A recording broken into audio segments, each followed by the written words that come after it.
of the Declaration of Rights in Tennessee, which says standing armies are to be avoided because they're pernicious to liberty.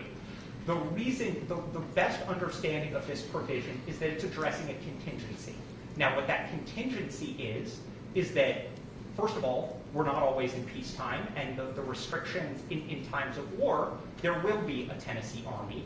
And in addition, the Congress has the power to authorize states to have armies sometimes. I'd like to make 2 points that I think underscore that our reading doesn't make that provision any more superfluous than the states does. First is the Navy provision, because I don't understand the state to say that there is now or has ever been a Navy of Tennessee. And in fact, or at least in peacetime, and in fact, if you look at 58-1-104C, that's the statute that says the Army of Tennessee, the National Guard, is the Army of Tennessee. But if you read right down to the next section, it says the Navy is whatever body we happen to form in the future and call the Navy. And what we're saying is that same logic is actually, for constitutional purposes, what applies to the Army as well. The other thing I want to emphasize is that the 1870 Constitution was drafted against the backdrop of of abuses by then Governor Brownlow, or he was no longer governor, he left in 1869, but there was an 1867 statute that had authorized him to form something called the Tennessee Guard, which had been used against political opponents. And we've cited in the supplemental filing that we made on Thursday a number of sources, including some that were fairly close in time to this period, like, for example, Joshua Caldwell's book from 1907 that says the reason for the Tennessee Constitution's amendment that limits the ability of the governor to call out the militia was that it was done in direct response to the abuses that were committed under that 1867 statute.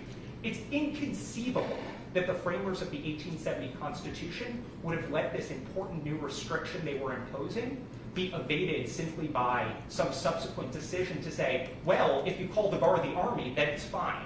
There was clearly a desire to rein in the governor, to deny him powers that had been misused, and to make sure that the Guard would only be deployed in circumstances where, first of all, there were true exigencies like rebellion or invasion, and also only then with the concurrence of the General Assembly, which we do not have here. So that is the best understanding and the best context for the provision of the Army. And there is a closer in time statute that helps elucidate this point, which is the 1887 Militia Act of Tennessee, which is quoted, both parties, I think, have cited to this court. And you'll see what that's the bill that created the Tennessee National Guard. And in it, they draw a very interesting distinction, one that actually tracks current federal law, in which they say the militia writ large is all of the potential able-bodied male citizenry who could be called up, who are of fighting age and available to be called up. But then we're going to have a subset of that militia, what the 1887 statute called the active militia, and what current federal law calls the organized militia. That is the folks who have enlisted for regular training and have volunteered for service. Now, the militia as a whole comprises both of these bodies. It has the folks who have enlisted, the National Guard, who are in the active or organized militia, and also the reserve population, which is sometimes called, under federal law, the unorganized or reserve militia. Now, you'll note that the state's brief cites some historical sources that are designed, that they say are inconsistent with our position. That's the Senate subcommittee report, and also the articles and statements by Professor Akil Amar and Professor Glenn Reynolds. What's in those articles and that subcommittee report is completely consistent with our position here today. It's important to understand the context in which those documents were each authored. What those materials were addressing were debates about the proper meaning of the Second Amendment of the U.S. Constitution. At the time, as the court probably knows, that the Second Amendment says that the right to bear arms is tied in some way, or at least there's a reference to a well-regulated militia. Advocates for gun control at the time were saying the militia is only the National Guard. It is only what would be called the active or organized militia. And what Professor Reynolds and Professor Amar were saying in that subcommittee report were saying is that's not consistent with historical understanding. Under historical understanding, the militia is broader and reached all able-bodied men of fighting age. We agree. The militia includes all of the people of able-bodied men of fighting age under the historical definition.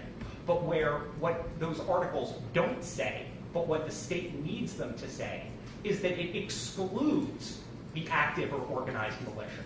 And that is not what the subcommittee report says. That's not what Professor Amar is saying. What he's saying is the militia is broader than the gun control advocates were saying. But as long as the Guard is part of the militia, we're not saying it's the entirety of the militia, but we're saying it's part of the militia, and therefore it falls within the prohibition under Tennessee's Constitution against being deployed at will by the governor. Does the court have any questions about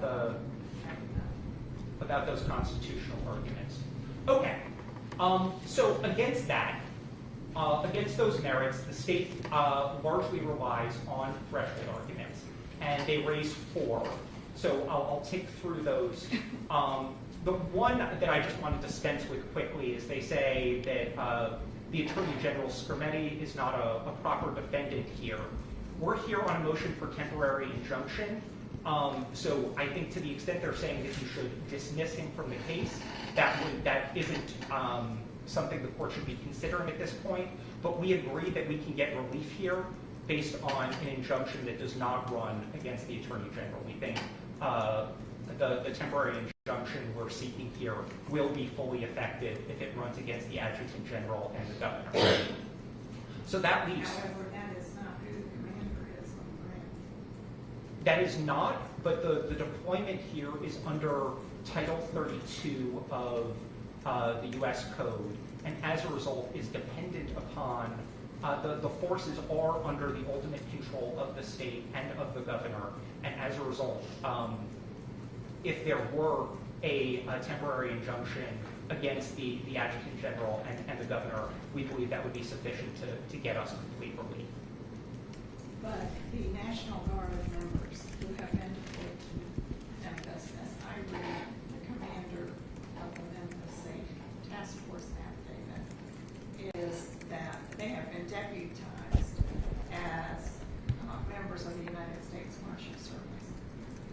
So explain to me in what capacity, what your understanding is of under what authority they're acting. And then my second question is, what executive order or other official announcement came from the governor's office? So I'll take the second one first, and I think that is actually better addressed to counsel for the state, because we actually have not seen it. All we have seen is a press release and the fact that they are on the ground. We have not actually seen a document issued by the governor, either telling the federal, addressed to presumably Secretary of Defense / Secretary of War Pete Hegseth, accepting the terms of the Title 32 deployment, or a document to the Adjutant General or anyone else authorizing the deployment here. All we've seen is a press release. As to your question about the designation as U.S. Marshals, my understanding is that everybody has been common ground in this litigation that these that the National Guard members here are acting under authority from the governor and from their deployment by the governor. I'll accept correction on this, but as far as I can tell, this has been briefed on that understanding, and I think that would be the appropriate way to deal with this. My understanding is that, and my assumption is that cross-designation as U.S. Marshals wouldn't continue to have force or affect the outcome here to the extent that the governor, that they were no longer deployed in their capacity as National Guard members.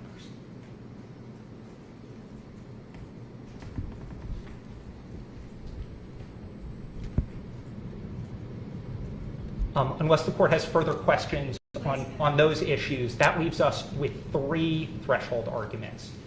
One is the political question doctrine. And I find this argument frankly terrifying, Your Honor.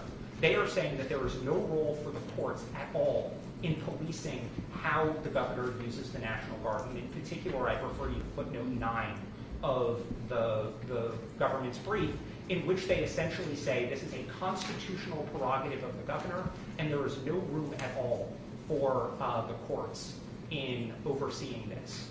And not only is that terrifying, it's also inconsistent with the history of this state. Of course, as is pointed out, we pointed out in our briefs, going back to the 1870s, there was a decision in Green v. State where the Tennessee Supreme Court determined that an authorization to use a statute authorizing the National Guard deployment in the absence of concurrence of the legislature was inconsistent with the state's constitution. And then again in 1939, in the Joyner case, we had there was a federal district court that reached a similar conclusion as well. So there's a real history of judicial review here, and indeed there are obvious judicially manageable standards to apply here. I'd also note that to the extent that this argument is largely framed around the Supreme Court's decision in Baker versus Carr, which is a U.S. Supreme Court decision from the 1960s, I'd refer the court to a more recent U.S. Supreme Court decision, Zivotofsky versus Clinton. It is not cited in the briefs. I have a copy here which I can share with the court, but it's reported at 566 U.S. 189. That's a 2012 decision from the U.S. Supreme Court, and it affirms that one of the primary functions of the judiciary is to police disputes between the branches about whether one branch has overstepped its boundaries and infringed on the authority of another, which is exactly what we have here, to the extent that the governor is asserting authority that belongs with, for example, the General Assembly or with the local officials. It also says that understanding and construing statutory terms, engaging in historical analysis is exactly what courts do, and that's precisely the kinds of functions we are asking the court to do here. So that's the political question doctrine should not be a bar to this court granting relief here. That leaves two other threshold arguments. One is sovereign immunity, and I want to emphasize here that there's a real tension between their sovereign immunity argument and their argument on standing, which I'll come to in a second. Because in the context of standing, they very much argue that that our plaintiffs are individual legislators, not the bodies that they represent, that they don't get to proceed on behalf of the entire Memphis City Council or the entire Shelby County Commission. But if you look at their argument just a few pages later in the context of sovereign immunity, what they're singing a very different tune and saying a suit by the mayor of Shelby County or a suit by commissioners of Shelby County is really just the equivalent of a suit by the state itself. And I think there's a real contradiction here. They need to pick a position one way or another on that. The other thing I would say about this sovereign immunity argument is it has really troubling implications about the ability of cities and municipalities and counties to vindicate their rights in court. It's not unusual for a city or a county to bring suit against the state for various reasons. I think Your Honor may have been involved in a suit, for example, about whether or not a law that reduced the size of the Nashville City Council was in fact enacted in violation of the Home Rule Act and various other provisions. That in bringing that suit, Nashville invoked the same waiver of sovereign immunity that we've invoked here. That's 1-3-121. And there are plenty of other examples as well.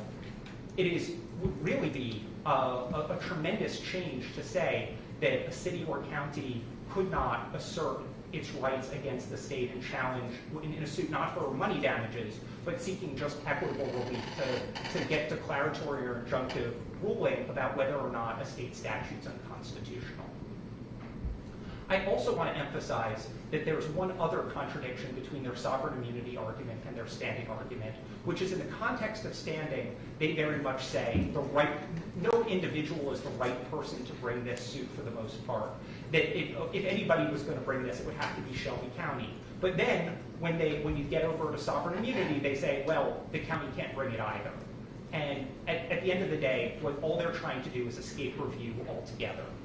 And that's horribly undemocratic and truly troubling when we're talking about a power as open to potential misuse as the ability to deploy military force.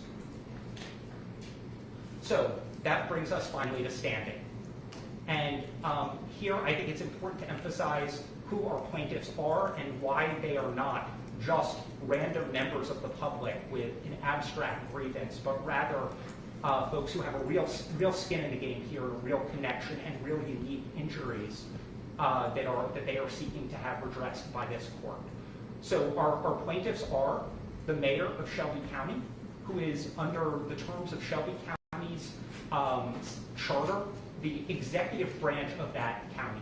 He is charged with overall execution of the laws in Shelby County. He has prerogatives there that are being undermined and disrupted by this deployment of troops into his county. We then also have two members of the Shelby County Commission. That's Erica Sugarman and Henry Brooks. They are, and the court will remember in the context of our statutory argument, they have an entitlement to be consulted and to make the determination in the first instance about whether there has been a breakdown in law and order. They've been denied that opportunity. Now, citing Wainsview versus Byrd, what the state argues is you need a majority of legislators in order to bring a suit. One legislator or two legislators isn't enough if they're not enough to carry the day. And I think that misreads the Tennessee Supreme Court's decisions about legislator standing. And in particular, I refer the court to one of the primary cases cited by the state, which is called ACLU versus Darnell. That's a 2006 decision of the Tennessee Supreme Court. And in that case, the court ultimately found there was no legislator standing there, but it emphasized that the legislator who had brought the suit was given the opportunity to debate the legality of the law and given the opportunity to cast a vote. Now, the legislator did not prevail. The legislator was in the minority, but they were given the opportunity to perform their functions. Here, by contrast, the members of the county commission, and similarly our plaintiff, who's a member of the Memphis City Council, that's J.B. Smiley, has similarly been denied the opportunity to vote at all. This isn't sour grapes. This isn't you had the chance to debate, you had the chance to vote, and you just didn't prevail. Your role in the process has been cut out altogether, and that puts them on fundamentally different footing than, for example, the legislator who is challenging the line item veto statute in Raines versus Byrd, the U.S. Supreme Court case on which they rely. And then our other plaintiffs are members of the General Assembly. We have two representatives, Gabby Salinas and G.A. Hardaway, and then we also have State Senator Jeff Yarbrough. And as we've discussed in the context of the merits, they have a role to play that has been circumvented here under the statute, or I should say under the Constitution. They are supposed to be given the opportunity to decide whether or not the militia should be deployed, because Article 3, Section 5 says when the militia is sent out, it's only supposed to be on the concurrence or approval of the General Assembly. And again, the governor's unilateral action here cut out the General Assembly altogether. And as a result, they're standing on that basis. The last theory of standing that we've asserted here is taxpayer standing. And in response, we have both Representative Salinas, I should say, and Senator Yarbrough have asserted that they're taxpayers. The state responded in Exhibit 4 to their brief with a declaration from Miss Houghton, I think, saying that because this is a Title 32 deployment, there hasn't been any expenditure of state resources. Or there hasn't, but if you read it carefully, she does not actually say, I should say, that there hasn't been any expenditure of state resources at all. She said there's been some reimbursement from the federal government and that there has been no new funds that came in from the state, additional appropriations. But what she does not say is that no state resources at all are going towards this. So, for example, salaried employees of the state may well be using their time and not getting reimbursed from the federal government to help oversee and facilitate this deployment. If you look at the wording, particularly of paragraph 5 of that declaration, it is not absolutely conclusive here. But again, I don't think you should need to get to taxpayer standing here because our various other plaintiffs suing in their official capacity all have very solid bases for standing. And I particularly refer the court again to Mayor Harris, who, as chief executive of Shelby County, has prerogatives here that are undermined when troops are sent, uniformed troops are sent right into his county to disrupt the operations and to flood his detention center with additional detainees. This is that proof has not been offered in the form of an affidavit or declaration in terms of the current state of affairs with Mayor Harris's declaration. So, in terms of actual dollars, that's correct, Your Honor. numbers of detainees or having to relocate. So we have not put that in the record. We filed this suit. We wanted to file as quickly as possible after the deployment. So we filed this on September 17th, or October 17th, I should say. At that point, there was anticipated reaction, and in fact, in the emergency declaration that was signed the day before by Mayor Harris, he noted that he had been told to expect a 200% increase in the number of arrests, but we do not have follow-on data as of this point in the form, as you say, of, for example, an updated affidavit attesting to the exact number of dollars or detainees. And is it one of the elements of standing that there has to be a palpable injury? Yes, so we need an injury, but there isn't. When you tell the mayor, the chief executive of a county, you need to start reordering your operations today to prepare for a 200% increase in the number of arrests that are going to be coming through your detention centers. It would have been irresponsible for the mayor not to take proactive action once he's been told that he needs to be ready to deal with that. So concrete effect, the deployment started having very real and very concrete effects as soon as the mayor was forced to respond to that development. Anticipatory injury you're claiming is not. I'm saying it's not anticipatory when the mayor is required to take action to respond to what he is being told will be a 200% increase. That's not theoretical. It's not something down the road. Something is changing on the ground today once you are told you have to reorder your operations to be able to address and respond to that development. Can we go back to the Poughton Declaration? Absolutely, Your Honor. Paragraph 5 states, no Tennessee state taxpayer dollars are being used for the Tennessee National Guard operations currently taking place in Memphis and Shelby County. It says no Tennessee state taxpayer dollars are being used. So, Well, it then goes on to say this is the case, but it doesn't clarify whether or not salaried employees of the state are devoting their time to this. And I think it's important to just keep reading the provision because she explains what she means by that. And what she says is, this is the case because the Tennessee National Guard members supporting this mission are doing so in a Title 32 status, which is federally funded. And then I validated. We're not disputing it's a Title 32 deployment. And that is federally funded. That is federally funded, that piece of it, but that doesn't mean that there are no state resources at all that are contributing to this. So your position is that they had to affirmatively deny that any state resources, not just taxpayer dollars, but any state resources were being used. Well, I'm not sure I appreciate the distinction I think Your Honor is drawing between taxpayer dollars and state resources. You're saying she failed to say that no state resources are being used, and you're attacking her declaration. I'm not attacking her declaration. On that grounds, you're saying in order for this court to conclude that there are no funds being spent, that she had to permanently disappoint her. Yeah, so, well, I'm mostly reacting to the last sentence of paragraph 5, which looks like a very well-lawyered statement. It says, I validated our department did not obtain any state funding tied to any additional funding sources for the Memphis-Shelby County mission.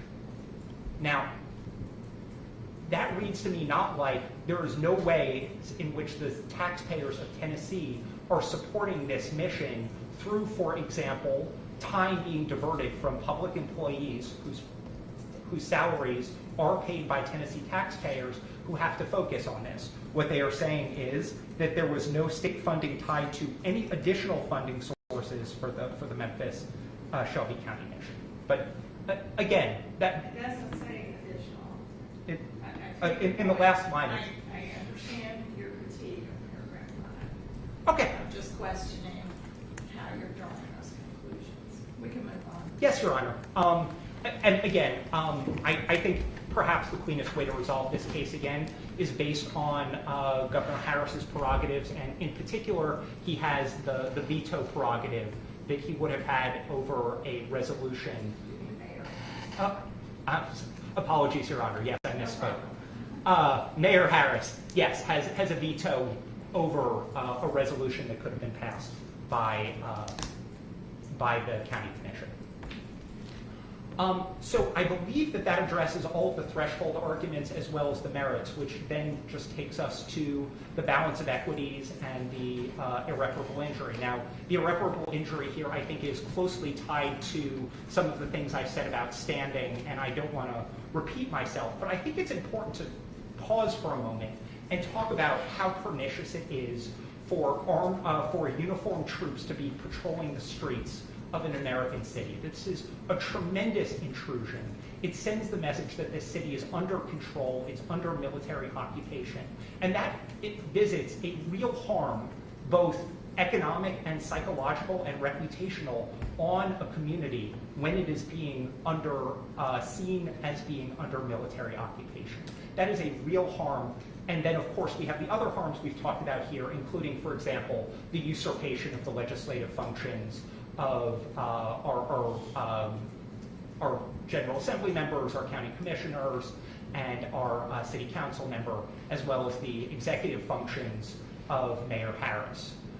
And this all dovetails with the public interest. Their primary argument is that when you join the governor, that's always, in some sense, contrary to the public interest, and that's just not so. The government has no interest in pursuing an unconstitutional policy or maintaining an unconstitutional action in place. Here, there's been a tremendous intrusion on the rights of the plaintiffs and the people of the city of Memphis and Shelby County, and accordingly, we'd ask this court to enter a temporary injunction. Tell me very specifically the precise injunction that you're requesting. Sure, and we submitted a proposed order in conjunction with this motion.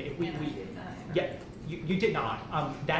But I'm well aware, Your Honor, that was framed in terms of the temporary restraining order. I think our top line ask would be for each of the provisions that were in that proposed temporary order to be entered as a temporary injunction, I should say. But failing that, I think the essence of what we are asking for here is an order that rescinds the deployment under Title 32 here, directed to the Adjutant General and to the Governor, that these troops are not to be sent to Memphis on the basis of the current circumstances.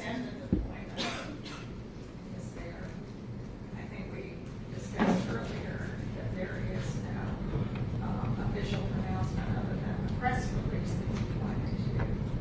So, from the governor's office. So, if I'm to rescind the deployment, tell me specifically, am I to rescind the press release?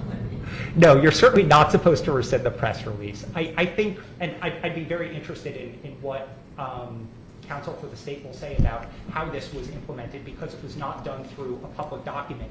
I assume that there must be an order somewhere that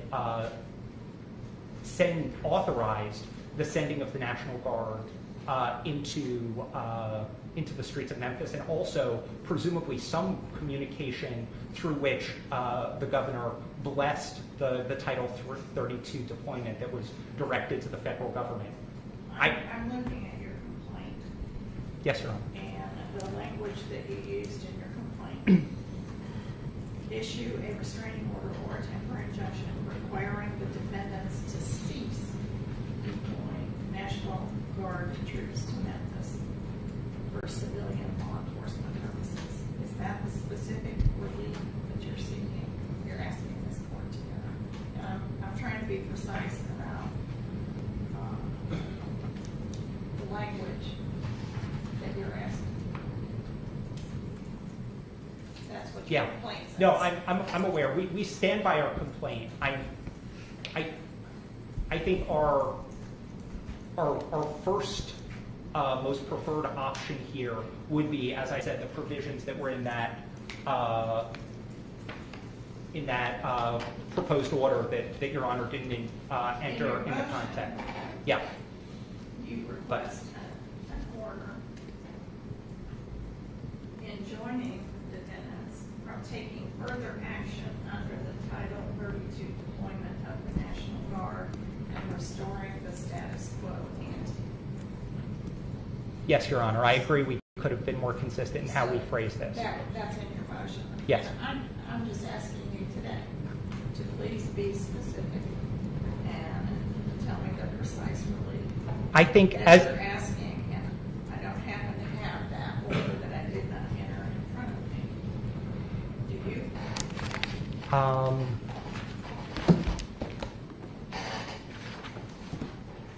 But that's what you're pointing to. Yeah, that is. I may not have it handy, Your Honor. I think what maybe I'm happy to send a supplemental letter after. I'm but asking okay. I'm asking Okay. today.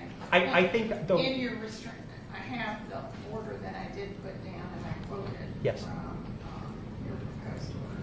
Seek a restraining order enjoining defendants from, quote, taking further action under the Title 32 deployment of the National Guard and restoring the status quo ante.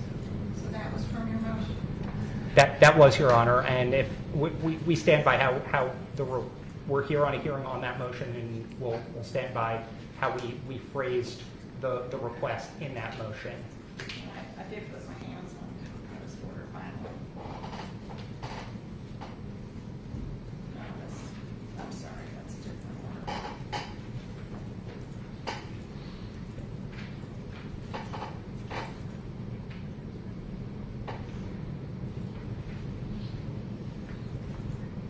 Bear with me. Never mind.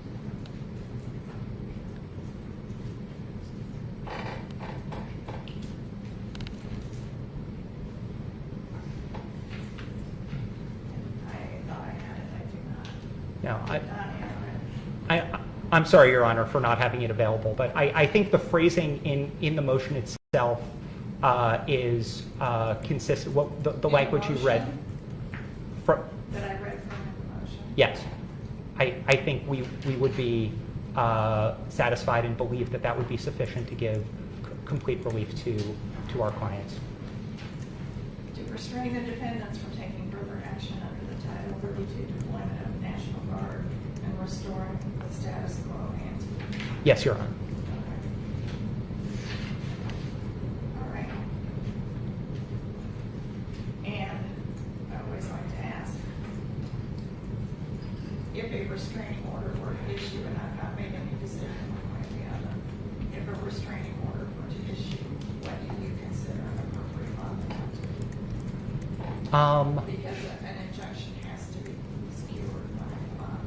Absolutely, Your Honor, and we'll comply with those requirements. I think under the circumstances here, a fairly nominal amount would be appropriate. something in the 2 or 3 digit range. We certainly want to comply with the requirements of the rules that they be secured by a bond, but in light of the public interest that is we're seeking to vindicate here, we think a bond of manageable value would be appropriate. All right, anything else you would like the court to consider? I will give you an opportunity for rebuttal. Okay, thank you so much, Your Honor. All right. I'll rest. Here.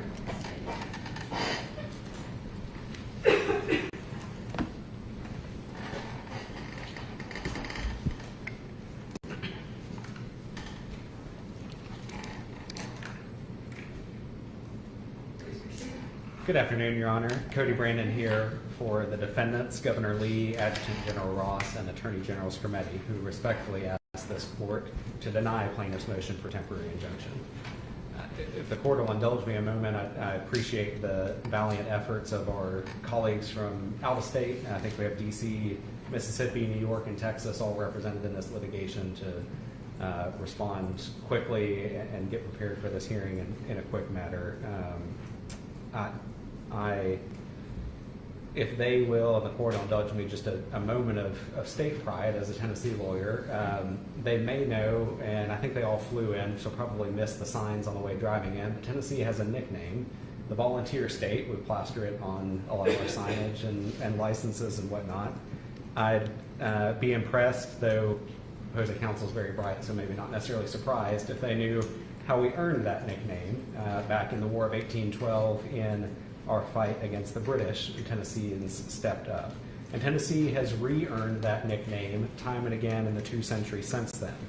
From David Crockett's stand alongside Texans at the Alamo, to the heroics of Sergeant York and others like him in the 2 Great World Wars, to the service of over 10,000 Tennesseans in the operations Iraqi Freedom and Enduring Freedom. And that volunteer spirit has never been bounded by the battle lines. From hurricanes like Katrina to wildfires and tornadoes, Tennesseans are always the first to step up and to stand in the gap when our fellow citizens need help. In the hours after the terrorist attack on September 11, 2001, the Tennessee Air National Guard's 118th Wing C-130 was the only plane in the skies for a few hours. It wasn't on a military mission.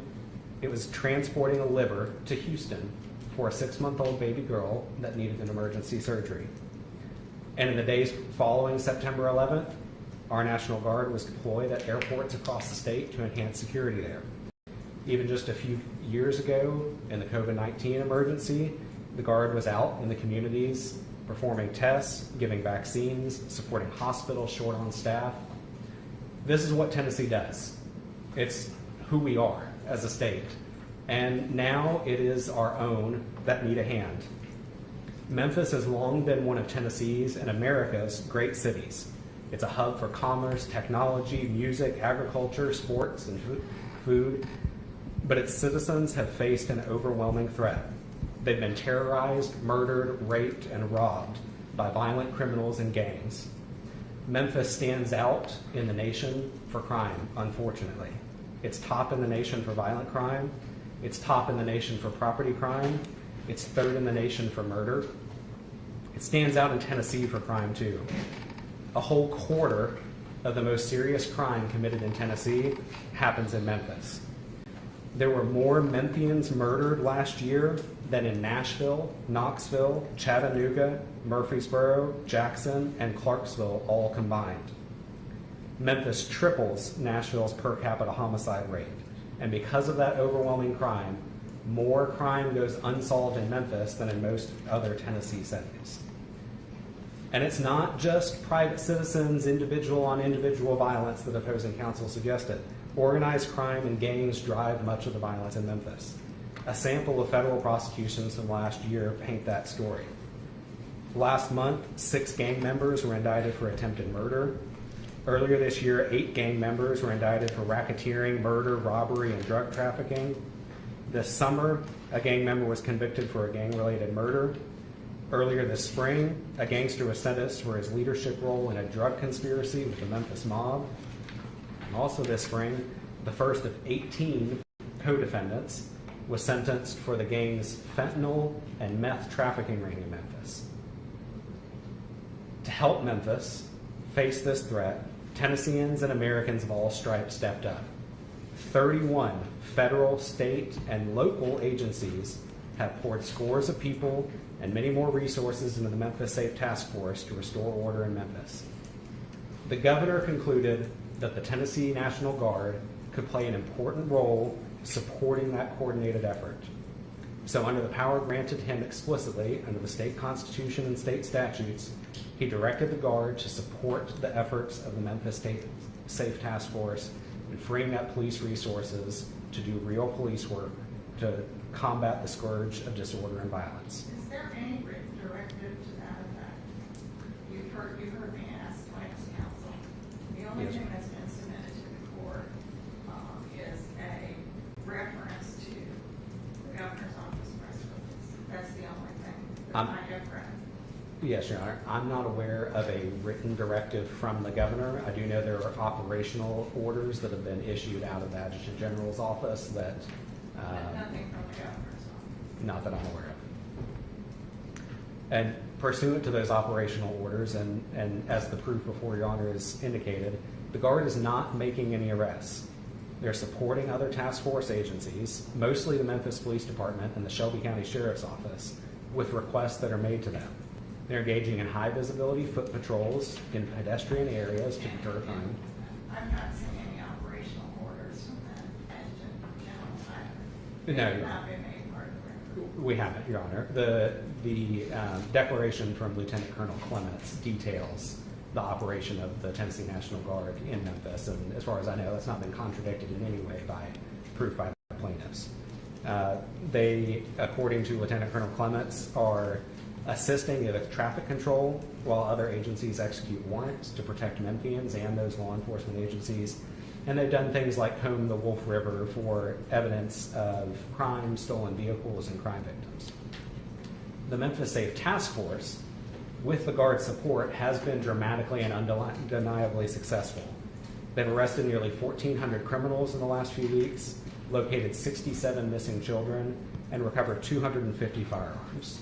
There's been significant drops in murder, aggravated assault, sexual assault, robbery, burglary, larceny, and vehicle theft. Now, plaintiffs, the Shelby County Mayor, 2 of Shelby County's commissioners, 1 of the City of Memphis's council members, 2 of the state's 99 representatives, and 1 of its 33 senators disagree with the governor's decision to mobilize the National Guard. But until they're elected governor by the people of Tennessee and sit in the first floor of the Capitol down the street, that's not their decision to make. And just as it would be wrong for any of the plaintiffs to walk down to the Capitol and pick up the governor's pen and purport to command the National Guard, it's wrong for them to ask this court to pick up the governor's pen and command the National Guard. Tennessee's Constitution and General Assembly both vest explicitly the commander-in-chief power over Tennessee's National Guard in the governor. It's his power and duty to respond to emergencies in Tennessee. And it's important, not just in this case, but for the cases that follow it in the many years to come and in the many emergencies that will affect Tennesseans ahead of us, that Tennessee's governor can mobilize the Guard on the rare occasions it's necessary without her or his political competitors disrupting the chain of command through litigation. Inviting courts, as plaintiffs have done here, to overstep their role to meet the political whims of the moment will put future Tennesseans at risk. I want to start, Your Honor, the legal standards is important here. As the court's well aware, a temporary injunction is an extraordinary, dramatic remedy that should be entered only rarely and with great caution. Plaintiffs have the burden to prove 4 factors. First, their likelihood of success on the merits, and that includes proving that this case belongs in court in the first place, as well as establishing their theories on the merits. They also have to show irreparable harm to themselves, the plaintiffs, that harm outweighs the harm that would result to the defendants, the governor, adjutant general of entering an injunction, and that the public interest favors an injunction. They must show all 4 of those factors by clear evidence. It's not enough to poke holes in declarations without evidence that contradicts them at all. They lose on all four factors here, but the court can stop its analysis on merits. The merits is dispositive for two reasons. First, the threshold issues, which this court should start with. Plaintiffs' counsel ended with those. I think the court has to start with the threshold questions because they stem from Tennessee's commitment to the separation of powers. The second general reason is because their claims fail on the merits, both as legal theories and on the evidence. I'll start with the threshold issues and with standing primarily. Tennessee's standing doctrine derives directly from its strong commitment to the separation of powers.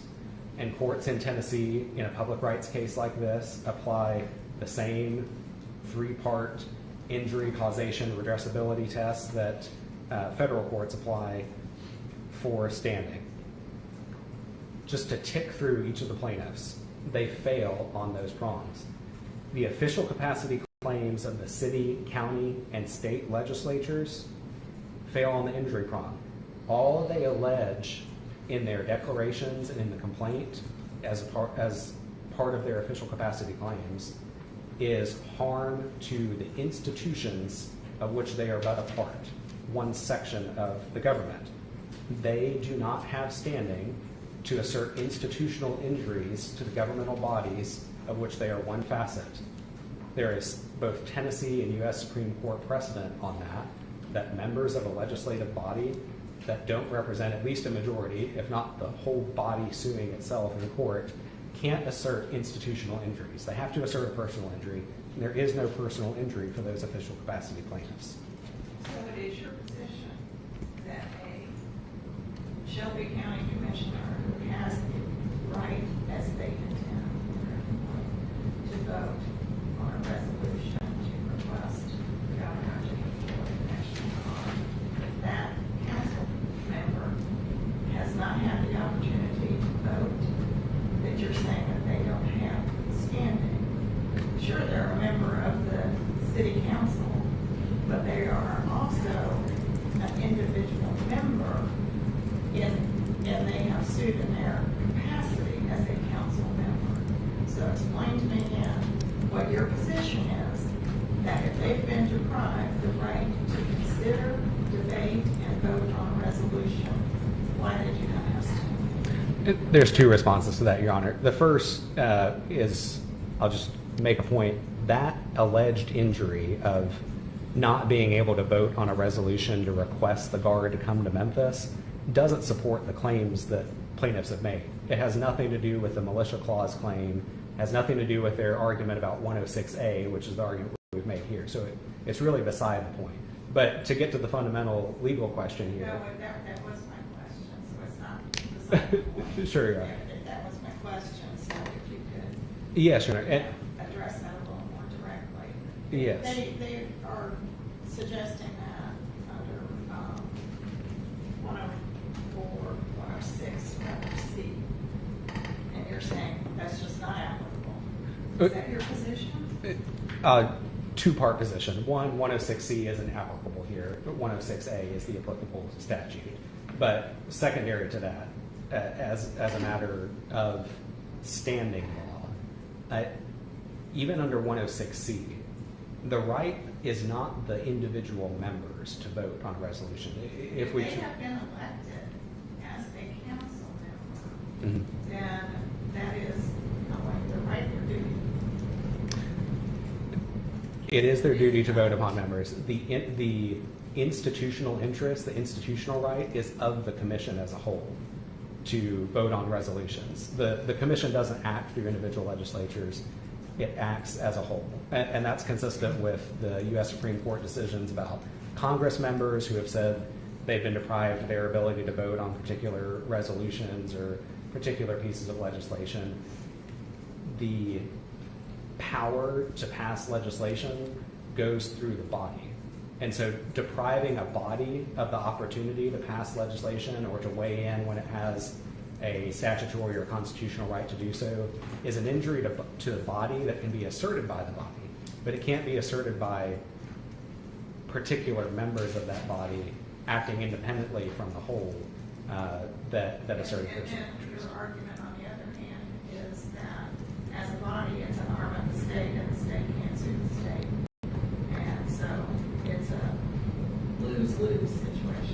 Yes, Your Honor. Plaintiffs are. So if they have standing, they can't win because of sovereign immunity. They can't win at least under 13121, and that's the only waiver the plaintiffs have invoked here.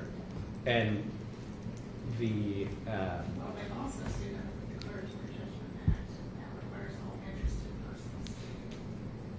But we'll get to that in a minute. it does, Your Honor. I'll just point out in case I forget, the Declaratory Judgment Act doesn't provide an independent cause of action, so that couldn't be their invocation of sovereign immunity there. But to return to standing, again, the official capacity plaintiffs can assert the injuries of their bodies.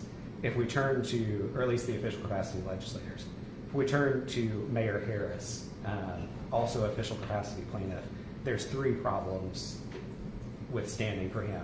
The first is similar to that of the legislators, is that the injuries he claims, with the exception of having to conduct press conferences and respond to his constituents, aren't personal to him. They're injuries that he alleges to Shelby County. But again, Shelby County is not an entity that's here.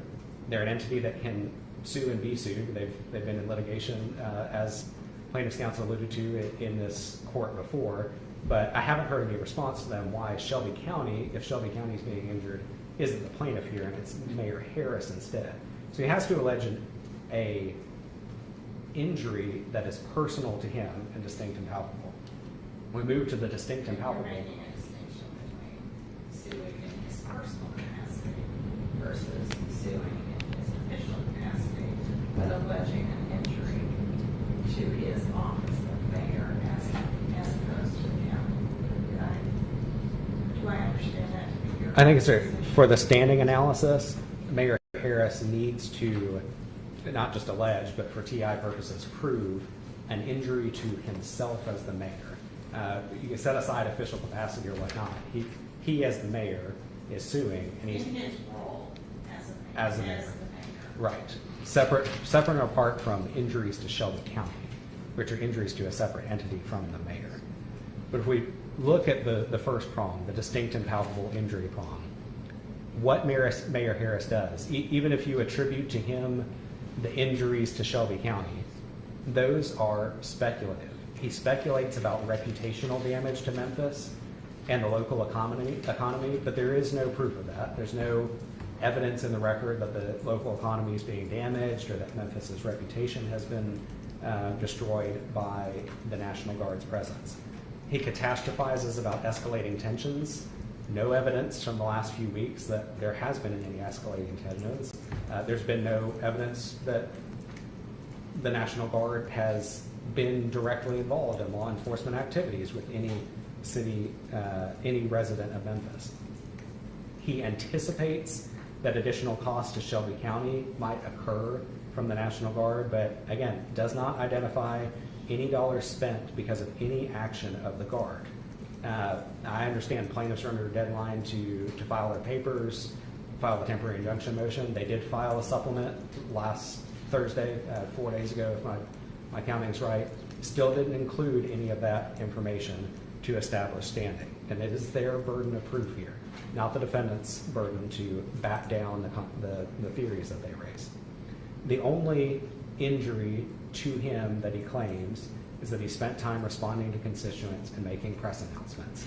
Again, that is not an injury that can be vindicated or is distinct and palpable enough for standing.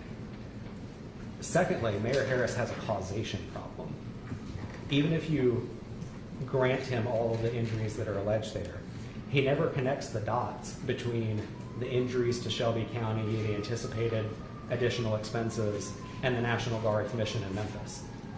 The proof that's in the record here is that the Guard isn't arresting anyone. So his predictions about cost overruns at the Shelby County Jail, and he's announced this weekend, which is in the exhibit that defendants will late file this afternoon, Your Honor, that Shelby County Penal Farm has enough capacity to hold the pretrial detainees that are currently in Shelby County's custody.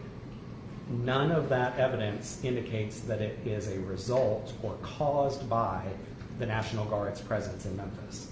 The hyperbole about military occupation or the National Guard participating in civilian law enforcement just isn't borne out by any of the facts that are presented to the court. So Mayor You here. would agree that it was on the National Guard based on the Declaration of Dallas Appointments. They're part of the overall law enforcement activity, and they're out there, they're observing, if they see a crime, they're supposed to call local law enforcement officials in, and they can even temporarily detain someone who they believe has engaged in that criminal activity. So while you say they're not out there arresting, they're not the ones putting the handcuffs on the individual, but they are part of that overall law enforcement effort. They are in a support role, Your Honor. They're supporting the operation of the Memphis Safe Task Force, and they're an important piece of that. But for standing And sake, you're relying on that to say how successful it's been because they're out there, so they are Absolutely. part of that process. we are, Your Honor. But standing doesn't allow you to stretch injury all the way up the causal chain as far back as you can treat it. We can't go, and plaintiffs couldn't No, go. it has to be fairly traceable. It does. That seems to be fairly traceable. It's in your affidavits. I don't think a surge in pretrial detainees that the mayor alleges is going to overwhelm the Shelby County Jail, but which he's acknowledged this weekend he has room to accommodate at the Shelby County Penal Farm, is actually fairly traceable to the National Guard's presence in Memphis. There's not enough evidence in the record from plaintiffs to connect the dots out there. Even if you, of course, the support of the National Guard, the Memphis Safe Task Force is important, but there's no evidence that if the Guard goes away, Mayor Harris won't still have pretrial detainees coming in or people getting arrested. I think the declaration from the Marshal Service and the National Guard does say that operations are going to be altered. It may take some time to recover. There could be an opportunity for chaos that the criminal element would seize upon in Memphis that I think is dangerous to Memphians there if the National Guard is ordered out. But it doesn't mean that criminals won't keep getting arrested and coming to the Shelby County Jail. And that's the causation element there that plaintiffs have failed to meet. Lastly, Your Honor, the taxpayer plaintiffs. Taxpayer standing doctrine is on questionable footing, I think, in Tennessee law, but even straightforward application of the doctrine here means plaintiffs lose. They have to show a specific illegality in the expenditure of public funds. There's no need to parse Ms. Pontro's declaration, the words of paragraph 5 there. The declaration is clear. Plaintiffs have no evidence to contradict it. It's their burden to establish that they belong here in this court. They have no evidence that public funds, Tennessee's taxpayer funds, are going to support this mission. I doubt that they can find it because in this Title 32 status, it is federally funded, as Jennifer Pontro explained. At the end, we're left with the plaintiffs' protests throughout their declarations that they don't like the governor's decision. But that political dispute belongs in the public forum and in the ballot boxes, not in this court. The standing doctrine helps us draw the line between those political disputes and real cases and controversies that belong in this court. This falls on the line of the political dispute. Turn to the second threshold issue, sovereign immunity. And to get to one of Your Honor's earlier questions, opposing counsel's argument, there's not a contradiction here between the standing argument and the sovereign immunity argument. Plaintiffs are just doubly wrong. It doesn't get them an escape valve into court because they've been wrong on two areas of the law. They can't step into court purporting to sue on behalf of the state or the county or the municipality for lots of reasons. Because of standing, because of sovereign immunity. The problem is with the way plaintiffs have brought this lawsuit and with their attempt to usurp the executive power. It's not with the arguments that are raised here by the defendants. We start with the premise that state officials in their official capacity are immune unless there's an explicit waiver. And the only waiver plaintiffs identify is section 13121. They're immune from suits that seek to reach the state dollars in terms of damages. Not just state dollars in terms of damages. They're immune from all suits. All litigation against the state is barred by sovereign immunity.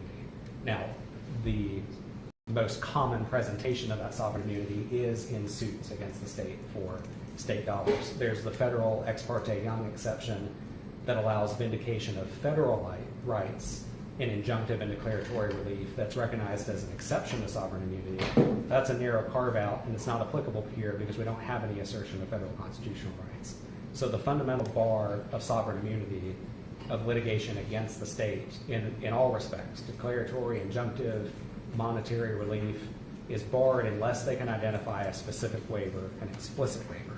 The only one that they've hooked on is 13121, and that's limited in its text to affected persons. Both of those words in that phrase are important. First, the persons part. The official capacity plaintiffs aren't persons. When litigating in their official capacity, when they're trying to, even though, as we've said in our standing argument, they can't, but if we set aside standing, if plaintiffs are trying to bring official capacity claims as the Shelby County government or the city of Memphis government or the state of Tennessee government, they're not persons. They don't fit the definition in Tennessee Code Annotated 1-3-105, which is the only statute that defines person for persons of Section 13121. Governments are not a person.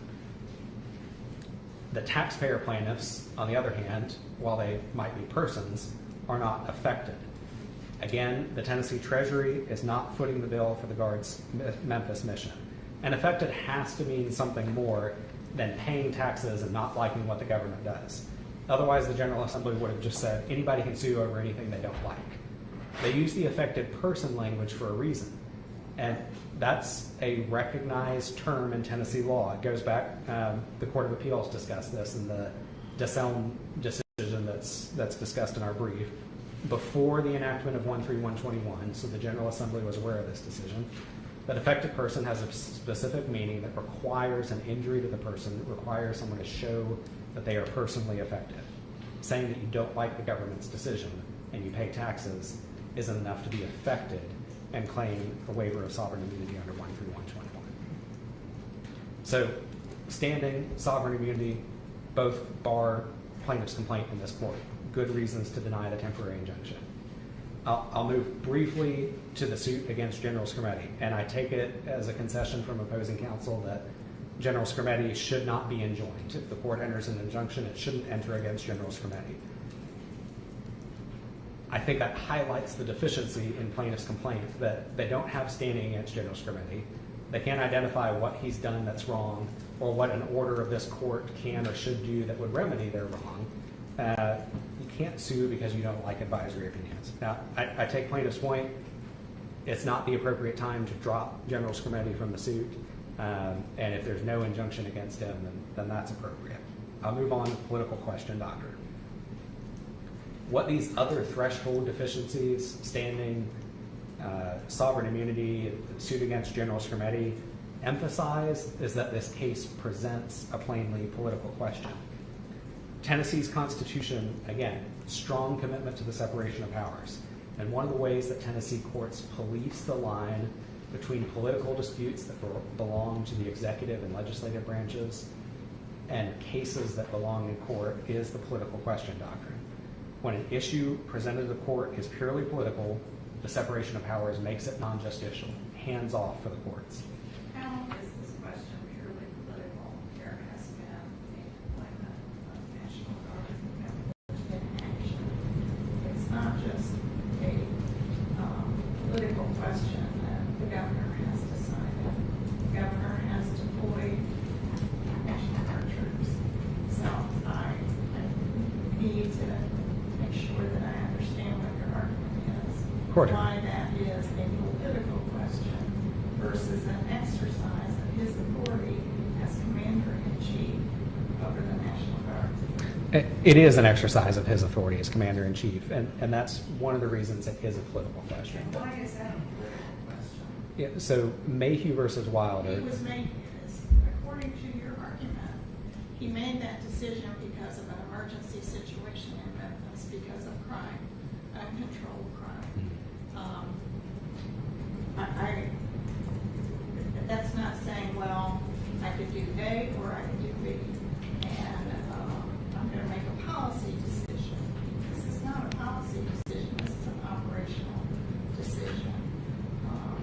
to affirmatively deploy troops to Memphis, Tennessee in response to a perceived emergency. Yes, Your Honor. And I think it's important to look at Mayhew versus Wilder, which is the controlling authority on the political question doctrine in Tennessee. It recites the factors from Baker versus Carr. Two circumstances are relevant here.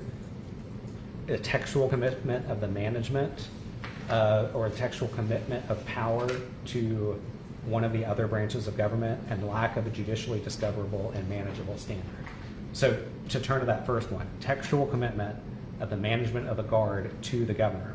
Both the Constitution and state statutes acknowledge that the governor is commander-in-chief, that he has the authority as the executive, as the commander-in-chief, to determine when the National Guard ought to be mobilized. And that's the narrow question that this court is looking at.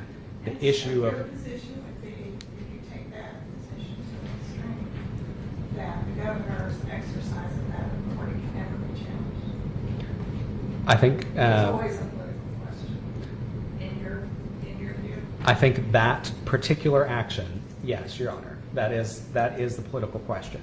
And it's important, neither the Constitution or the statutes anticipate that the governor, in exercising that commander-in-chief power, is just a lieutenant who reports to the chancery courts. And that's, here we have one lawsuit before Your Honor that will be decided one way or the other. We could very easily have two lawsuits, another one in Shelby County and one in Davidson Chancery. When Hurricane Helene hit East Tennessee, we could have had 7 lawsuits in Knox County, Sevier County, Greene County, Washington County, all up and down the eastern border of Tennessee, with different chancellors being asked by different plaintiffs to second guess the governor's decision to call out the National Guard to respond to emergencies there. It interrupts that commander-in-chief power. Now, what we're not saying is that other issues related to the National Guard are political questions. We've acknowledged in our brief interactions between members of the National Guard and individual citizens that impinge on other constitutional protections. Fair game for litigation in this court. There's not been any allegation that there has been any infringement of constitutional rights of any of the Memphians by National Guard. So it's not that the entire situation is hands-off, but the issue of whether the Guard is going to be mobilized to Memphis or not is a political question that's committed to one of the political branches. Yeah. It is being challenged under the Tennessee Constitution and Tennessee state statutes that the action that the governor took is violative of those. You're saying those are insulated from judicial review. This court cannot examine the Tennessee Constitution and the Tennessee state statutes to determine whether that act comes within the parameters of the Constitution and the statutes. I think the court should examine the Constitution and the statutes and recognize that the Constitution and the statutes both commit that question to the governor and not to the courts. Just as in Mayhew versus Wilder, there was specific action there to close the General Assembly, allegations that violated Tennessee state constitutional provisions there, that the sessions of the General Assembly ought to be open unless some exigency requires them to be closed. There is a constitutional provision on point that, unlike the Army and Navy clauses of the state constitution, actually purported to restrain the discretion of the General Assembly. But the court there in Mayhew versus Wilder said that question is committed to the General Assembly, not to the courts to decide. That's all the same conclusion that the court can reach here. Also, the second factor, also present in Mayhew versus Wilder, is a lack of judicially discoverable and manageable standard. There's not a constitutional standard governing the governor's command of the Army and the Navy. Federal courts are in court on this point, and I think it's important to get into the details. When exactly is it that the commander-in-chief power, the authority given to him under 106A, constitutes a grave emergency? Is the court supposed to draw the line at the 251st person murdered in Memphis, or the next rape that happens, or determine that 200 is enough or 300 is enough? that sort of discretion is best suited for the governor, best suited for the exercise of the executive power. That's why it is a political question issue committed solely to his discretion. Again, that doesn't mean that all of the actions of the Guard are unreviewable. Other constitutional protections, individual rights are still in place. That particular question of whether to mobilize shouldn't be in this court. All of that, standing, sovereign immunity, political question doctrine are enough to deny plaintiff's motion for a temporary injunction without breaching the merits. But on the merits, they also fail to show a likelihood of success. They have two strains of legal theory. One depends on characterizing the National Guard as the militia of Tennessee, and one depends on arguing that the conditions in 106A aren't met. I'll start with the militia issue. The Tennessee National Guard is the Army of Tennessee. The plainest way to figure that out is to look at 58-1-104B, where the General Assembly says that outright, that the National Guard is the Army of the state. To contradict the law of the state passed by the General Assembly and on the books for decades, plaintiffs have to argue that the National Guard's status has all along been a mistake. They can't carry that hurdle. If you start with the original public meaning of the militia, the description of military forces in Tennessee has remained largely unchanged since 1796. Shortly after the 1870 adoption of the Constitution that added the condition on mobilizing the militia, the Tennessee Supreme Court, 1 year later, decided Andrews versus State, in which it talked about what the militia is, the yeomanry, the citizens of the state. And of course, in 1870, section 58-1-104B did not exist. That's correct, Your It was Honor. not passed until 1970. It was not. 100 years later. Right, and that's the same for Green versus State, which plaintiffs relied on to talk about the militia, has no reference to the National Guard there. So we look to the original public meaning of the militia. The Andrews decision tells us what that was. It's all the able-bodied men of the state. The secondary sources, historians and legal scholars that we cited in the brief, and even congressional reports recognize historical use of the term militia referred to the armed citizenry that was ready to bring their weapons from their home, respond to the call, not a trained corps like the National Guard, which would have been understood as a select corps or troops or something like that. Now, in plaintiff's supplemental filing and in their argument today, they've said, sure, militia means everybody, but the National Guard is a subset of the militia, so that still must mean that they can only be called out in cases of rebellion or invasion. That renders the Army and Navy provisions of the 1870 Constitution superfluous. There has to be a way for the General Assembly to create an army of the state, because the Constitution says that there can be one and that the governor is commander-in-chief in one. They've done that when they created the Army of the state and filled it with the ranks of the Tennessee National Guard, designated that by law. That was the General Assembly's prerogative to do. They did it. The National Guard is the Army of the state and is distinct from the definitions of militia that prevailed at the time of the adoption of that constitutional provision. That reading of the Constitution follows common sense and, again, gives full effect to the Army and Navy clauses and the militia clauses. If you read the militia clause to restrict the governor's command of any military force whatsoever, the Army and Navy clauses are meaningless. Only the Army and Navy could be called out in cases of rebellion or invasion. And if you read the militia clause to restrict the governor's command of the National Guard, Tennessee's decades-old emergency response plan, which is premised on the National Guard being the Army of the state, is also crippled. There's no more National Guard combing neighborhoods after tornadoes, looking for survivors, trying to retrieve them from the rubble. There's no more National Guard out in the communities giving COVID vaccines. There's no more flying livers on September 11th to 6-month-old babies that are waiting for surgeries. There's no more National Guard going to Louisiana after Hurricane Katrina or going to East Tennessee after Hurricane Helene to help deliver water bottles, help clear roads, help Tennesseans in need. Plaintiffs don't have a good reason to adopt their ahistorical and disastrous reading. Again, Green versus State that they cite in their opening brief has nothing to do with the National Guard. Joyner, a federal district court case, has no analysis on the issue, and it ultimately based its injunction on entirely different issues, interference with the right to vote in Memphis, which isn't in play here. The supplemental filing, again, does no better. Under plaintiff's theory, the Army and Navy clauses will be unworkable. The militia is all the able-bodied men of the state.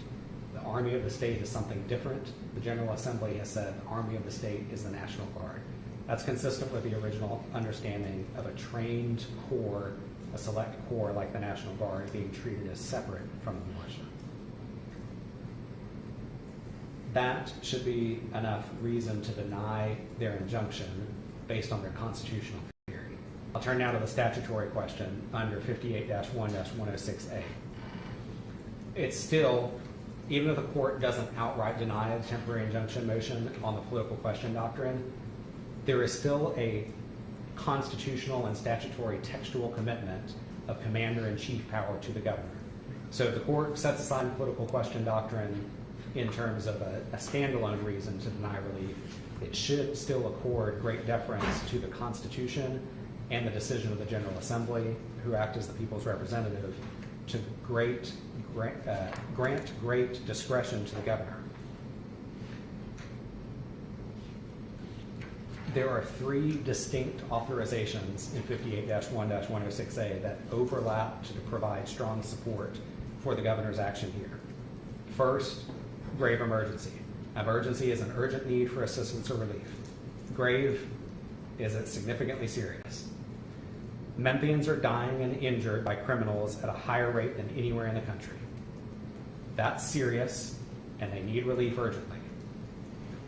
Memphis is the highest in the country for violent crime, highest for property crime, third highest for murder. Again, counts for a quarter of the most serious crime in Tennessee. Nearly half of all Tennesseans murdered are from Memphis. Memphis has triple the homicides per capita of Nashville, and 31 federal, state, and local agencies have decided that's a grave enough emergency that it warrants responding to. It warrants an extraordinary coordinated effort to help the citizens of Memphis face that overwhelming threat. That includes the Shelby County Sheriff and the Memphis Police Department, other elements of the county and the city that aren't present as plaintiffs here. Plaintiffs offer nothing to contradict that evidence except the self-serving declarations that say, Memphis is safe. It's their burden at the temporary injunction stage to clearly show by evidence that the governor wasn't authorized, that 58-1-106A's conditions aren't met on the ground. They've offered no contradiction to that evidence. Overwhelming evidence indicates that Memphians' lives are at risk every day. Memphis Safe Task Force is doing something to address that, and the National Guard is supporting that effort. Disaster overlaps with grave emergency here. Death and violence is a disaster. It's a great loss and destruction of life and property. There's also a combination to oppose the enforcement of law by force and violence. The law has long recognized that gangs and mobs are a combination opposed to society and government. They oppose the enforcement of laws by force and violence, and you can see that again by the evidence on the ground that defendants have offered. In the last year, there's been 150 serious gang-related crimes reported in Memphis, and the federal government has locked up dozens in the past year for serious gang crimes. 106C, again, beside the point here, but it doesn't undermine the 106A combination to oppose argument. 106C explicitly says that it is an alternative and cumulative procedure. We're not saying that it is completely redundant to 106A. There's two reasons it's not.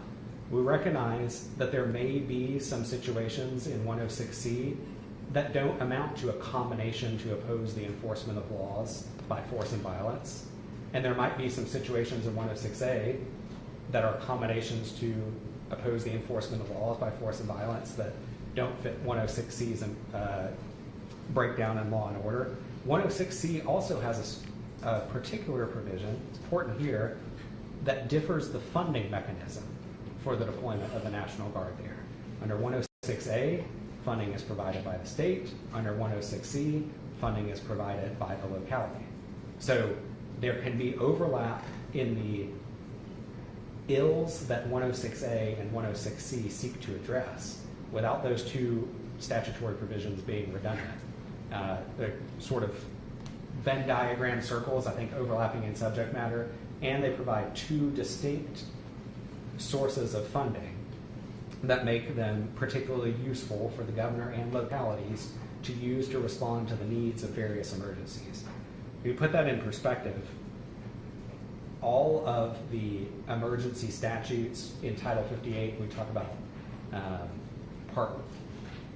Chapter 1, Part 1, 2, and 3 dealing with military, Chapter 2 of Title 58 and emergency response statutes are aimed at giving the governor broad discretion and a lot of tools at his disposal to respond to situations that the General Assembly has a hard time thinking might come up.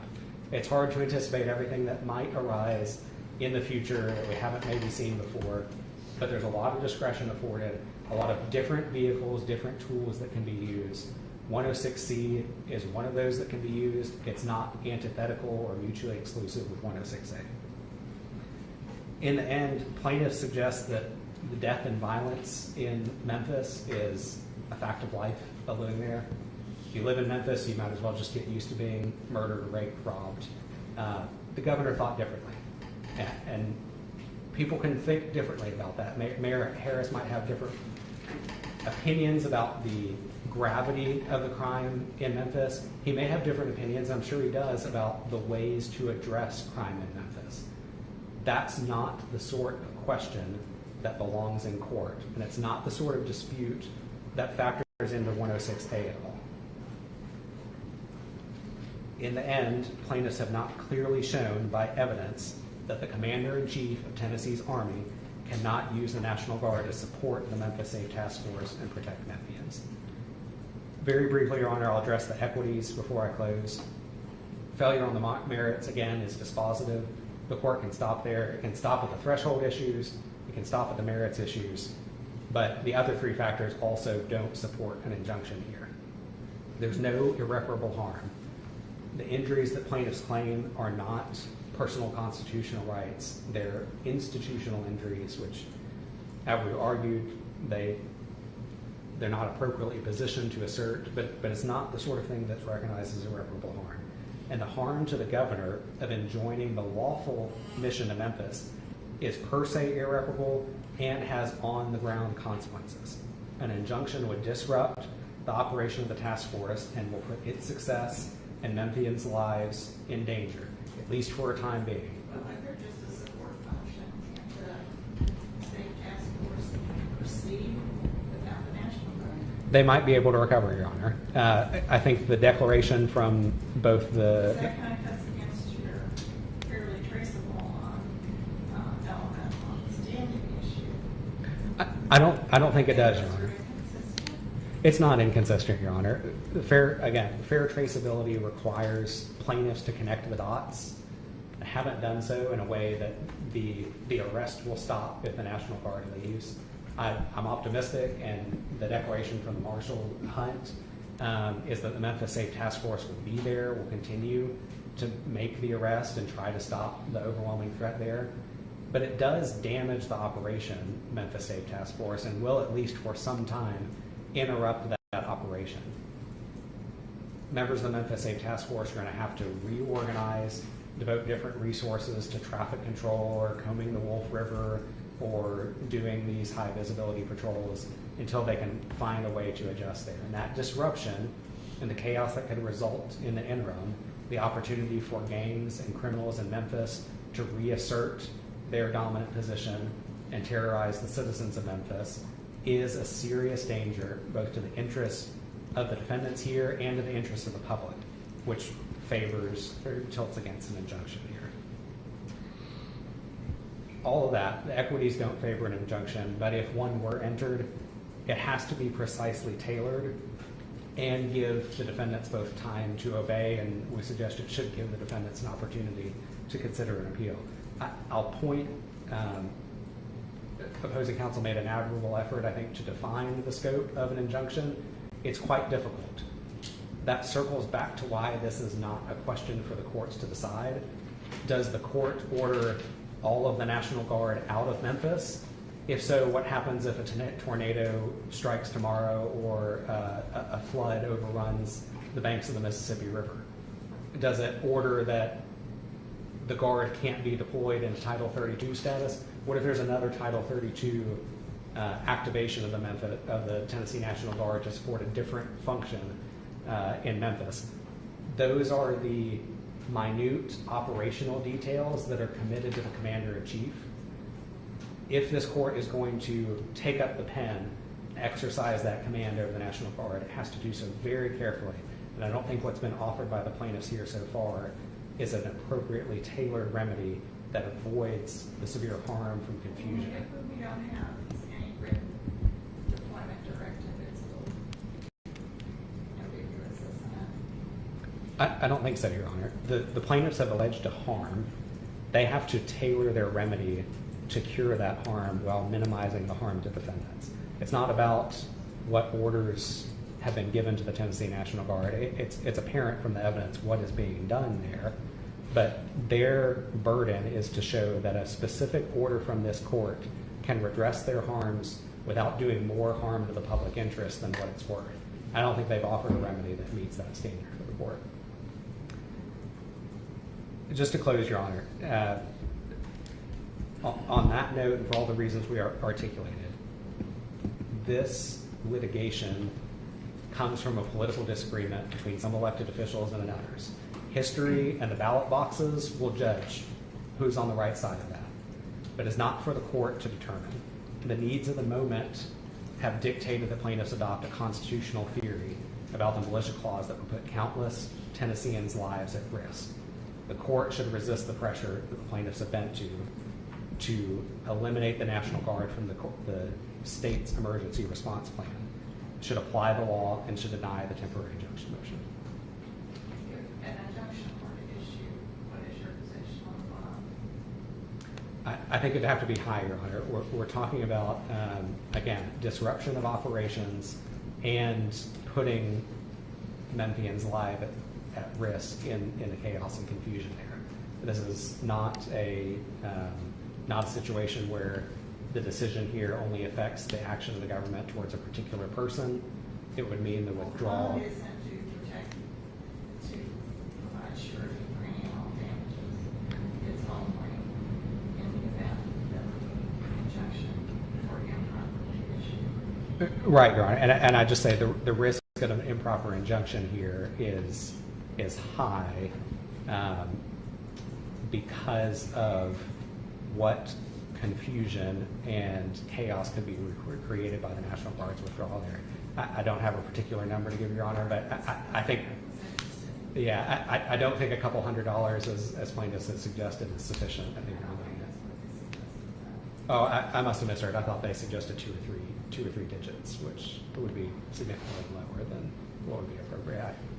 We could, I think, try to dig up some previous bond orders to see if there's a comparable situation, but without having done that, Thank you very much. Is there anything else you would like for That's the board all. to consider? All from me, Your Honor. Thank you. Thank you. Would you like a vote? With the court's indulgence, the court has been tremendously generous with its time, so I'm going to try to keep this quite brief. But there are a few points that really require clarification and emphasis. First and foremost, I want to emphasize that there was no effort on the part of State's counsel to disclaim what I said at the opening, that the governor is asserting the authority to send troops wherever and whenever he wants, for as long as he wants, and asserts that there is no role whatsoever for the judiciary to police that use of military force. That's really terrifying. And I also want to emphasize, in connection with that though they try at times, when it's helpful to them, to sort of downplay the role that the Guard is playing, that it's in a support function, there's no limiting principle in their argument. Now, that may be relevant to sort of the equities or irreparable harm, but in the context of the merits, if you agree with them, what they are saying is tanks can be sent into any city in this state at any time by the governor, and there is nothing for the courts to do about it. And there's no role for the General Assembly. There's no role for the courts. We are all subject to the whims of the governor. That is not how American law is supposed to function. I also want to take issue with the suggestion that my clients are indifferent to crime in Memphis. That could not be farther from the truth. There may be some policy disagreements about how best to address those concerns, but to be clear, we have not brought a blunderbuss lawsuit attacking the Memphis Task Force in its entirety. We have brought a targeted lawsuit against a particularly egregious and unlawful act, which is specifically the deployment of troops into a city without the necessary constitutional or statutory authorization. So I find it almost offensive to suggest that we're up here saying that there's no concern for rape victims in Memphis. That is absolutely not what we are saying here. What we are saying here is the way to address crime is not to send in the troops. Beyond that, there are a few just sort of points on the various arguments here I just want to quickly highlight. First, on the standing issue for the legislators, I just want to read from one of their lead cases, which is this ACLU versus Darnell case, the Tennessee Supreme Court from 2006. And no standing was found on the part of the legislator, but the court took pains to note, although the legislator plaintiffs were outvoted, the record reveals they had ample opportunity to discuss the bill at issue prior to vote and to vote on the measure. In short, the legislator plaintiffs have failed to establish that the effectiveness of their vote or any of their other legislative powers were impeded, and it goes on from there. That's what distinguishes this case from a lot of the cases they rely on, because here the governor cut out the General Assembly altogether, cut out the county commission and the Memphis City Council, and that's why we are differently situated from those cases that they rely on. I also want to emphasize in the context of Governor Harris, who of course is not part of a multi-member body, he has his own veto. I'm so sorry, Your Honor, I don't know why I keep doing that. Mayor Harris has his own prerogatives under the Tennessee, under the Shelby County Charter that are being impeded, and we haven't said that he has authority to bring suit on behalf of Shelby County, but he has his own prerogatives as the executive branch of Shelby County to vindicate here. And as a result, I think they recognize their weakness there. That's why they make these traceability arguments. But there are two problems with the traceability arguments. First, as I think Your Honor quite rightly highlighted, they want to have it both ways on how much the National Guard is doing and what would be corrected from an injunction here. If you read pages 8 and 9 of their brief in the introduction, they talk about all of the great work that the task force as a whole is accomplishing and saying how critical the National Guard is in facilitating that. Then on page 15, when they make the traceability argument, they suddenly say, well, who can really say whether or not joining the Guard will actually change anything about the facts on the ground? And then when you get to the 40s of their brief, when they're talking about things like the public interest, suddenly they're once again trying to tie what the Guard is doing to all of the accomplishments of the task force writ large. They can't have it both ways. The Guard is serving as a force multiplier. It is facilitating the number of arrests that are overwhelming the detention capabilities of the county. And I actually find it kind of puzzling that the state is introducing this additional article that I understand will be submitted later today and that you received a courtesy copy of, because what it says, it confirms exactly the story that we've been telling. What they said was too speculative when Mayor Harris's declaration was submitted, which is it's all about how there are overflow inmates from 201 Poplar that need to be dealt with. Now what they say is, well, there's a penal farm that is supposed to be for state convicts and federal convicts, not folks who are just in detention, that can potentially absorb the capacity to some extent. But that, I think that this just underscores that the regular systems are being overwhelmed. And yes, Mayor Harris is trying to suboptimize and deal with the effects as best he can, including by paying and taking the steps to move detainees from 201 Poplar over potentially to the penal farm. But that's not costless, and that only, I think, underscores our point that the system is being overwhelmed as a result. On sovereign immunity, I found it interesting that I heard counsel for the state say that under Ex parte Young, that would be an example of an exception to sovereign immunity.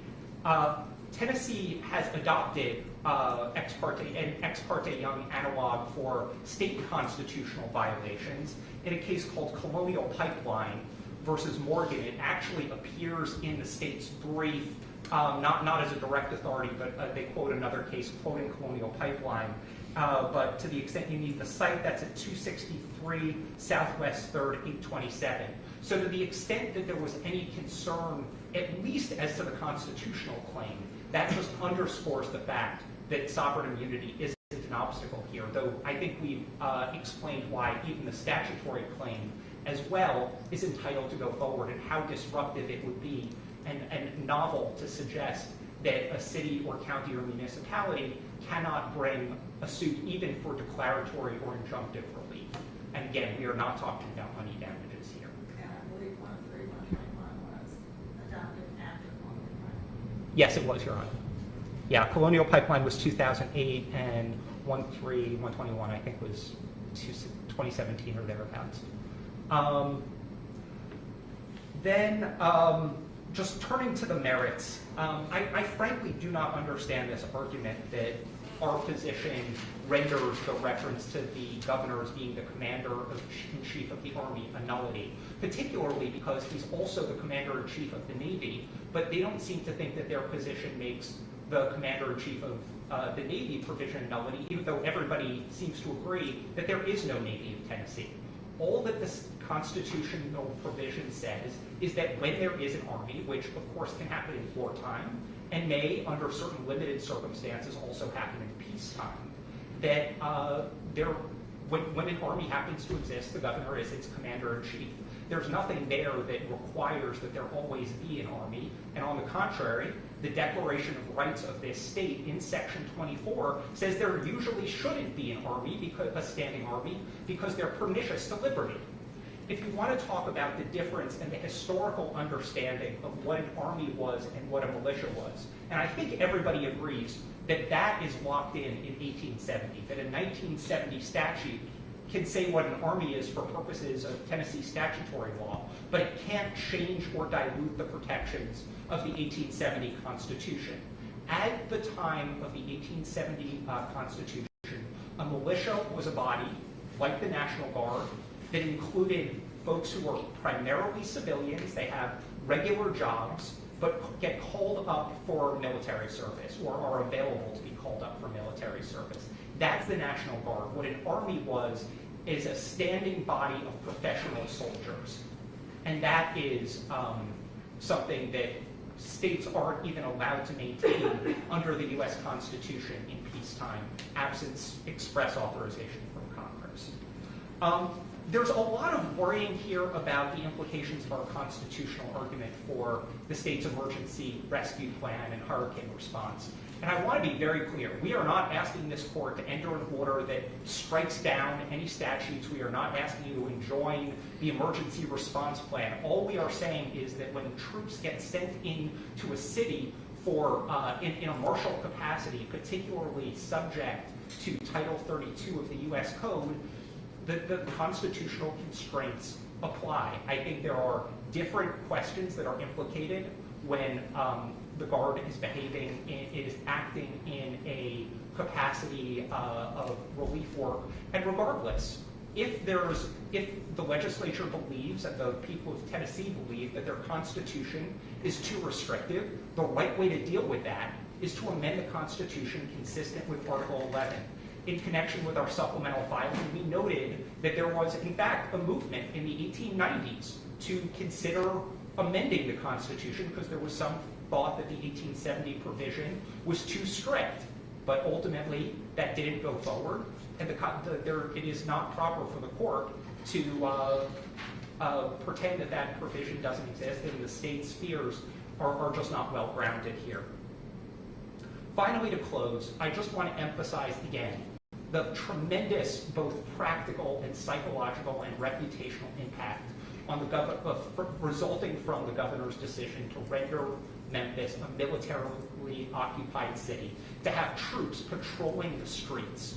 We are not saying there's no room for law enforcement in Memphis, anything but we are saying that the governor did not have the authority to send the troops in. It is causing harm to that community, and this court's intercession is badly needed. Unless the court has further questions, I'm happy to rest. Your Honor, if I may, just a privilege, the Colonial Pipeline argument is... Mr. Saltzman will give the last word. I will hear what you have to say, but you are opposing the motion. I completely understand, Your Honor, and I'll keep it very brief. The argument that plaintiffs can proceed under Colonial Pipeline was raised for the first time in reply today.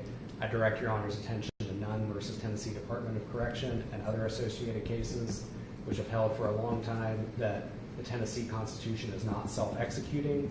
The plaintiff has to have a cause of action to vindicate rights or powers under the Tennessee Constitution.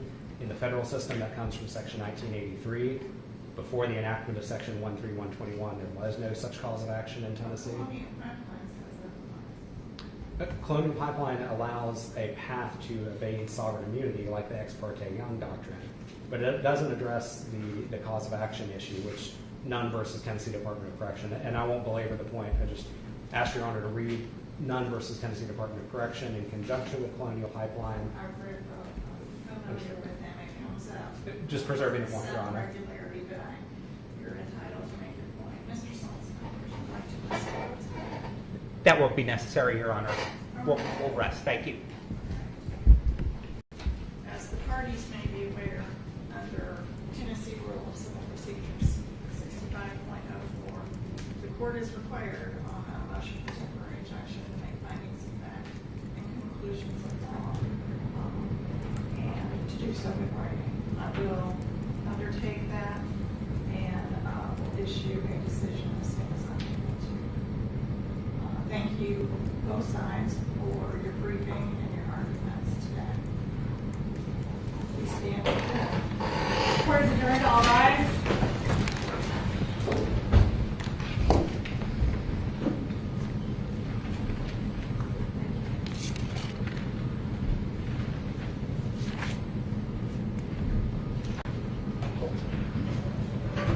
Adjourned.